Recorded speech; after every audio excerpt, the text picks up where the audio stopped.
Hi everybody, I'm Blitz and welcome. Today we're going to do an unboxing of Heroes of the Bitter Harvest, one of the latest and newest modules in the Lock and Load Tactical Combat System. This module centers on combat between the Germans and Russians in southern Russia in 1942 as the Germans drove to the gates of Stalingrad. Now I'm new to the Lock and Load Tactical System, but from what I understand this is one of the most comprehensive modules released to date. Tons of stuff in this heavy box. Let's open it up, take a look at the components, and offer some initial impressions. As we get started on this unboxing, I do in many ways feel like I'm beginning on an adventure because one of my goals for 2023 was to explore the Lock and Load Tactical Combat System in both tabletop format and in its digital format on Steam. And I'm particularly excited to use this as kind of a launching point for that because, again, as I mentioned earlier, this does feel like an incredibly comprehensive module with just a lot of stuff inside the box. So I'm looking forward to explore this. The other thing I would share too, if you have tips, advice, suggestions on how to take this journey, I'm all ears. So if you're more experienced with the system and have things that I should know, please feel free to share them down in the comments down below. So before we open it up, let's take a look on the back side here at some of the general characteristics of the module. And again, this is a 3-inch box and it is heavy. There's a lot of stuff inside. It's full of goodies. Now, the complexity on this is listed as a 6. I was walking the dog earlier and I was thinking about that. And one of the things I was thinking about is that I feel like perhaps for a system like this, it's more like a 4 to an 8. Perhaps, right? Because the way I want to start out, I'm just reading the rules. I'm about 25 pages into the rule book right now, and I'm just looking for the rules that apply to infantry squads. And I'm just going to kind of set up a simple battle with infantry squads and start with that. Then I'm going to fold in support weapons and some of the armored units and kind of gradually increase the complexity. But as I'm looking through the rules, most of the stuff, if I'm just using infantry squads, and leaders, most of the stuff I can just omit, and I would say that feels more like a 4. But then as you fold in armor and multi-level buildings and more complex scenarios and other advanced rules and things like that, that's when I feel like it really starts to drift up perhaps a little bit past 6. So I guess my inclination is to say this feels like more like a 4 to 8, although fairly quickly I guess you're going to be up into that 6 range because you're going to want to start to add support weapons and vehicles and all those kinds of things into the game as well. Solitaire playability is a 10, and I think this one I'm not sure how that compares to other modules, but one of the things that's been introduced to this that I know was sold separately before is the entire solo system is included in this box as well. And we'll take a look at some of the other features that are in here too as we go forward, because there's just a lot of stuff that's in here that I think hasn't been included in prior modules. 1 to 2 players is what it's listed at, and 2 to 4 hours. That all makes sense. Of course, smaller scenarios taking less time and some of the larger scenarios, and there is a design your own battle system where I'm sure you could manage to create things that are much larger than 4 hours as well. So with that being said, let's jump in and take a look at what's inside. Alrighty, so covers off here. Lots of things to look at. We get 4 6-sided dice. That's pretty good. And then the first thing that popped out at me was you get a little mountain. Well, maybe it's a hill, right? So this fits on the 1-inch maps inside, and we'll talk about the maps as we get there too. But this is kind of a neat little addition to drop into one of the maps to kind of create a little bit of 3D element to the game itself. Kind of a very neat addition there. And in this one, you get the entire, we'll look at the 2 books that are in here, the companion book and then the version 5.1 rule set. So this is the latest and most recent edition of the rule set. And of course, as can be expected for the entire tactical system, this is 190 pages deep. So lots of stuff that's in here.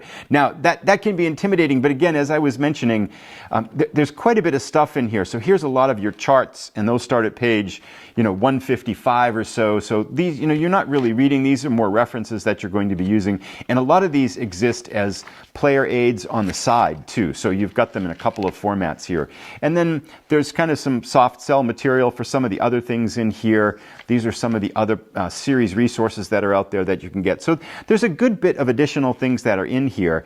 But then now we're starting to get into here. Rule 23, 144 is the additional weapons and equipment and things.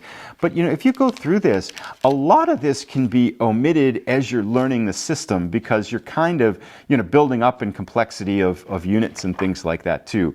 But yes, definitely a lot here, definitely a lot to learn, and a lot of stuff here. Again, a rich and again, this is a game that you're not buying so much the game as you're digging into a tactical combat system.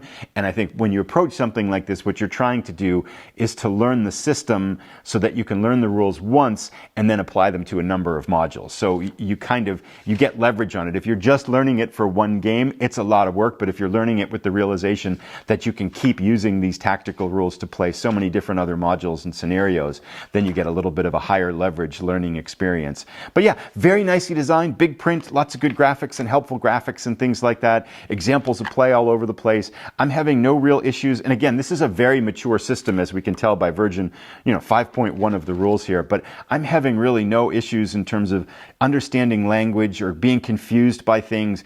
It seems like this really has reached a point of maturity where the learning experience, while long, with multiple pages here and complexity, when you finally get to that full range of it, it definitely is a system that has been fleshed out and developed and makes the learning experience relatively smooth. So I'll take the complexity and a smooth learning experience with a minimal amount of ambiguity. So I'm really looking forward to this. I actually like learning experiences like this, so I am enjoying reading the rulebook so far and kind of just imagining how much great gameplay this system entails. So that's our rule set there. We'll put that to the side. Here's the companion book, and I want to spend a little bit of time with this because there are a lot of parts to this, and there's a lot of stuff in here that I think calls out stuff that makes this this particular module, highlights some of the things that are in here. So here's one thing that you get, and I'm not sure if the other modules have this because, again, I'm kind of new to the system, but a role-playing campaign.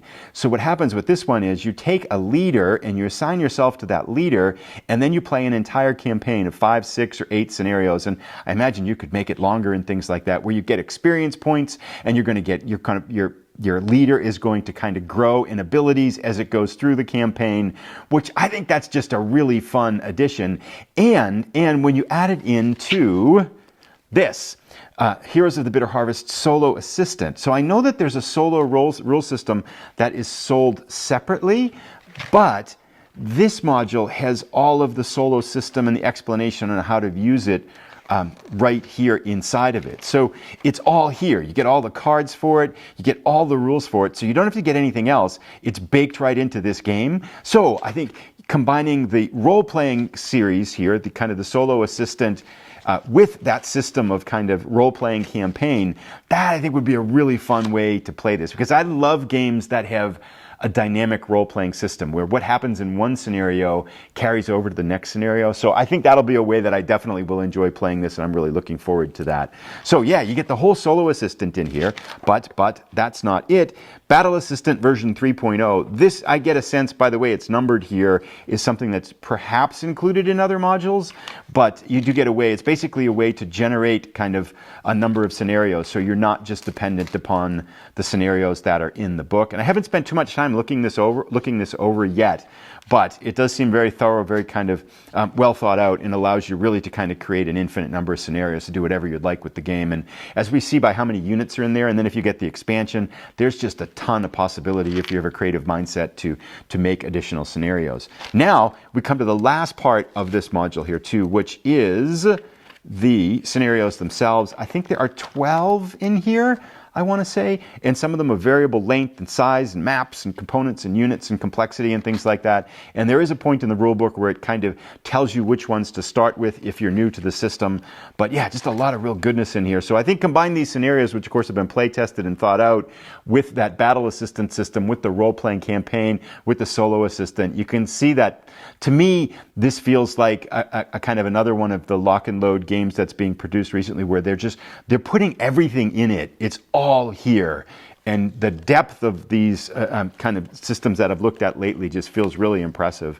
And lastly, so after you go through the scenarios there, then you get to the back end here, we get charts and tables. Many of these charts and tables are for the solo assistant. So we'll take a look at those in their individual form as we go forward. So yeah, lots there. And that whole solo assistant, if we look at the pages there, about 100 pages plus the charts additional onto that. Now, we get cards, and there's two types of cards in the game, and I'll kind of stack them up into piles of 3 here.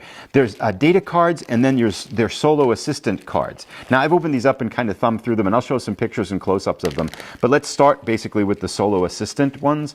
Probably not too much to say to these, but basically you're going to be creating decks and using these cards to determine what the solo opponent does.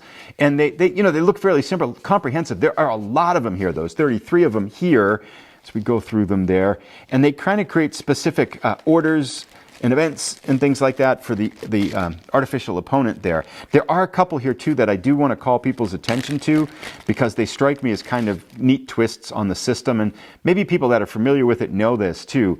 So this is a reloading card for the deck, I think, but there are these action and event cards which kind of create unique events for the enemy to kind of act upon, which I'm not sure if this exists in the solo system before, but it caught my eye as being kind of a cool feature. So you can have kind of unique events that happen within a game to give them a little bit more of a narrative flair. And then Battlefield Fate is another one that looks similar to that, and I'm not sure of exactly the details of how that works out. But then we have more AEO cards here too for the solo assistant, and yet another pile. So again, coming to that idea that, as we look at these, this is a system it's giving you a lot of stuff, all of the stuff that you need to be able to play it. Here's another action event set of another 4 cards in here.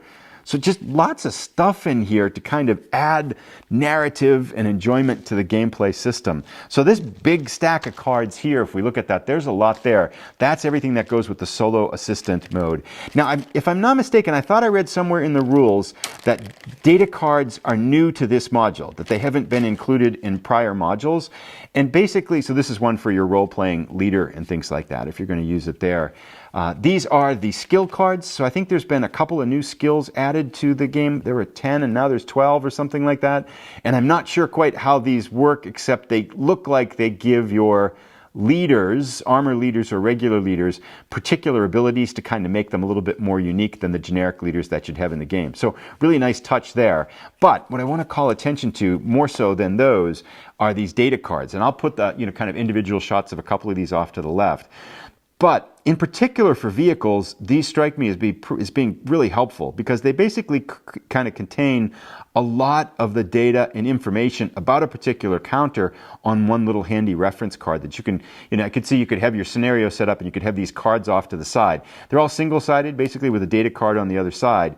But this, for example, has the flip side of the counter, so you wouldn't have to flip it over. It's got some rules and armor, kind of all the main gun, hexes and range and stuff like that. Machine guns, movement, morale, all kinds of kind of important and critical data for the units to be able to play them here. And you can see that it looks like, I'm assuming there is one for each unit in the game. And I haven't confirmed that, but that would be my guess. And judging by how many cards there are and how many units there are, that seems to be the case. And we can look at some more here. Here's some for Russian infantry. The infantry ones don't seem perhaps to be as critical, or not as critical. They don't seem to be ones perhaps as so highly useful as the vehicle ones, because the vehicle ones just seem to have a lot more data to me. But here, one of the things I did note was pretty neat is you get special notes, and it refers to rules that you might be looking up for these units, like self-rally and snipers that pertain to infantry. So that seems like a really nice touch too, and it gives you the reference number in the rule book here. But looking through a few of these here, the German infantry, of course, motorcycles, and there's a lot of stuff in terms of snipers, crew SS, support weapons. So everything's here. All of the data cards for all of the different elements of the game, in addition to those skill cards. So if you've got a particular leader with the skill card, you can set that aside and bring that into the game instead of having a big reference chart or have the manual open for that. And more vehicle cards here that we're looking through. Sergeant Lloyd. This game does include too, I think it's called the Incompetent Leader, which I thought was pretty funny, but I guess it's not so funny if your leader is incompetent, but I thought the name of that was pretty cool. So there are, looks like, I don't know how many new rules have been added to this module compared to other modules, because again, I am new to the system, but I did see that as listed as one of the new ones here. Still more goodness to look at. So we've got quite a bit of things in here. Let's take a look at the counters now. Now there are 6 counter sheets, and I think, again, as I've noticed with some of the lock and load games, these are very eager to play. They're not falling out all over the place, but like if you put your finger in one, a couple of them are going to come out. So you definitely want to be a little bit delicate here as you're taking these out so you don't lose any of the pieces before you get them all punched and put away. So these are a lot of the markers that are used for the game. We see fired, and all of them again printed on two sides with different markers on the other side here. These are 5/8 of an inch and all pre-rounded, nice clean cut. And again, they come out very easily, which means it's going to be just a joy to punch them out like that. There we go. So we get a really nice set of counters here. These are the skills up on top here, and I'll show close-ups on a lot of these too as we go through them. But lots of different markers that are used in gameplay as well, I'm sure. Another set of markers here, and this includes the turrets for the vehicles. I'll show close-ups on these. I really like the artwork in the game too. It's just so evocative and seems like, again, a lot of effort put into the fine details of the game to make the learning experience and the gameplay experience enjoyable. Wounded, ops complete. Another turret falls out here too, so I'll get these punched pretty soon, so I'm not too worried about that right there. Now we get German counters. This is counter sheet 3 out of 6. German infantry here. I'll show close-ups on these. Flamethrowers, machine guns, more turrets, and some vehicles, of course, down the bottom as we saw in the other ones too. So there are a number of new vehicles in this game as well. I think one of the Panzer IV models is here. We've got our leaders over here, and again, all printed on two sides with the shaken state on the backside for many of the infantry units and the tactical information. And this again, I think, is where those data cards are going to be pretty helpful, because you won't have to flip the unit over to figure out what the data is there if you have that data card handy. So now we have a mix of German and Russian units here. I'm not sure if the Reds are Russian guards or not. We have vehicles, air support coming in here, anti-tank guns. So 6 counter sets, just a lot of stuff. Motorcycles, sidecars and motorcycles. Lots of interesting units to play and use in gameplay here. Russians now, we're looking at the infantry again. Assuming these are perhaps guards or so for the Russians. And then again, more anti-tank guns and more Russian tanks to play with. And then lastly, another set of counters here. So we've got, move those escapees off to the side here. Hull down ones, and I think they've resized some of these helpful ones like hull down and second floor counters to make it a little bit easier to manage the gameplay. But we will take another look at one other feature here too as we look at continued stuff. So yeah, just a lot of stuff here, lots of counters. Again, getting at that idea that I'm pretty excited to use this as a kickoff point for the system, because it feels like nothing's been left out of the box. And so that's just a really nice feeling to be able to jump into this. And here we go, now looking at the player aids. Check it out. This is like an army of player aids. There is so much stuff here. Now, I'm going to start with the back ones here, because I think we can kind of, I won't spend too much time on these because I think many of them are going to be self-evident, but you do have a whole flotilla here of assistants to be able to, player aids to be able to help you out. All of these here, it looks like there's about 1, 2, 3, 4, 5, 6, 7, 8 of them are for the solo assistant. And basically these are flow charts. And I will also add one thing here too, in kind of reading the rules and looking at a lot of the systems, and for some of the things for infantry, some of the things for combat resolution, in particular vehicles. If you've been watching the channel, you know that I spent quite a bit of time recently with Point Blank Vias for Victory, and I feel like there's a good bit of overlap between that system and this system. So as I've been reading things like, oh yeah, that's a lot like Point Blank. I mean, there's obvious and many differences, right? It's completely different games. But in a number of places, I'm going, oh, that reminds me a lot of Point Blank. And the way that the solo bot system works here, that reminds me a lot of Point Blank too. You're going to have conditions and work through them. And at first, when you look at all these can feel really intimidating. But once you kind of get used to them, I found they go pretty fast with Point Blank. You kind of find the right ones, so your offboard artillery, and then it just guides you through this. And after you've done it 2 or 3 times, the decision-making trees and how they fluctuate and flow through are pretty straightforward. So I really haven't struggled with it in Point Blank, and I expect that it's going to be a similar experience here with these. And some of them, if you've got an offensive posture or a defensive posture. So again, a good bit of overlap between this game and Point Blank, with especially regards to that. Now we've got other tables. I'm going to go through these quickly because we could probably spend a half an hour just looking at the tables. Melee tables, offboard artillery summary. So again, all of your kind of charts and information that you'll need to be able to play without diving into the rule book, handy and at your fingertips. Weapons, ammo, and targets. Combat tables, combat table 2 and 3 here. Combat 3, Combat Table 4, so lots of little combat tables that you're going to be able to help assist with play. This is your turn sequence, turn record and sequence of play track. I think that's one-sided. Yes, it is. We've got a couple of terrain effects charts to help you out. These look more like counters and these look like the hexes on the map with all the information you need. Really nice layout, really clean, good, nice big print so you can read them pretty easily. And a second one here, a terrain effects chart that continues onto the back. So most of these things I think are self-evident, but just kind of giving an idea of how much stuff is here and how helpful these can be as you're playing the game. These are the skill reference cards. There are two of these printed on both sides, and these again highlight the different skills. These probably are duplicates too with the cards, right? The data card version of these, because what you can imagine you could do is take the data card for the one that you're using in a particular scenario and put it off to the side, and then you wouldn't need to really kind of go and grabbing the big cards here. So lots of different ways you can kind of access the information, I think, in these. This is for the battle generator for making your own battle. These are the cost for the units and the max and the variables that you need to be able to generate your own scenarios. So helpful reference sheets to be able to do that once you kind of understand the system for being able to do that. The point cost and then the maximum that there are, I think, in the game for that too. Then a sequence of play, 1 and 2, so that kind of leads through that. And then another one of reference tables here, fate of crew passengers table, and then optional speed modifiers as well. So a bunch of stuff in here to look at that can help out with gameplay. And again, a big pile. If we look at how thick these are, it's like a ½ inch thick of references and charts. And again, this is the idea that this is an entire system, so you're getting a lot of stuff in the box. But now we come to what I think might be one of my favorite parts of these two. And there are 7 maps in the game, you think, but we're just joking because there are really 14 maps in the game. So there are duplicate maps for every map in the game. And I don't think it mentions it on the box here. So for example, this is map 77. And again, these are all geomorphic, so you can, mesh them together into different ways. And I would imagine they work with other modules in the system too. But again, if that's not the case, maybe someone can tell me down in the comments down below. These are, I think, an inch, I want to say a little bit, these are exactly an inch wide. I just measured them. These are about an inch wide. And then there's another map 77 in this pile here, if I can find it by flipping them over, another map 77 that's identical to this map. So if we hold it out this way, these two maps are the same, but these are about 1 3/8 across. So if you've got the table space playing on these bigger maps and the artwork on it's the same artwork, but it just seems really vibrant and rich to be able to play on this larger one here, especially for a smaller scenario, just more room so you don't have fumbly fingers and kind of units bumping into each other and everything like that. And every map in the module is duplicated like that. So we have the 1 inch maps here and then these larger 1 3/8 inch maps that kind of work the same way.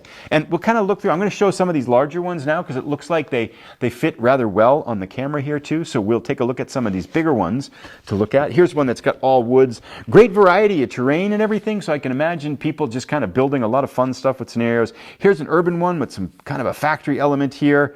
Again, this looks really just, really nice artwork. It reminds me, I've been there, but I have been there, but it kind of evokes to me the East Front combat. So we've got a wheat field, road, trees here as well, and I'll show some close-ups on some of these as we look at these. Let me move these out and take a look at these last 4 here. So again, we have a nice wheat field. This is kind of a farm situation here too. And these maps, these larger ones, are 11 by 17, and these smaller ones here are roughly 8 by 13. So just give you an idea on the size of them if you're looking. So if you have a small footprint for a table to play in, you can play, but if you got the space, this is, I think, the way to go is with these larger maps here. These are just gorgeous, and I think it's going to be much easier to maneuver all the units and things around on the board, and it just creates a real cool visual image too.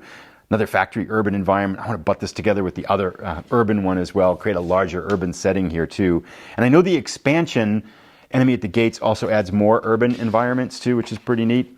Now this looks like this mirrors that hill, but the hill works with the 1 inch map, so that 3-dimensional hill that we looked at first, but this looks like the same shape of it, so you would drop it down on that other map, but it wouldn't work on this larger map. It doesn't look like it's the same scale as the other one there. And then our last map here, the southern fields of Russia there. So there we go. Heroes of the Bitter Harvest. Let me know what you think. I'm very excited. And again, I'm looking, if you've got tips, advice, suggestions on how to get started with the system and how to dig in and play, I'm looking forward to it. And I definitely want to bring some of this to the channel as we move forward in the future. I'm really excited to dig into this system, especially a mature system like this, and explore the gameplay. So thanks everybody for watching. I'll put a link to related videos as soon as they are ready. And I'd love to read any comments that you might have on this one as well. Have a great day, everybody. Thank you.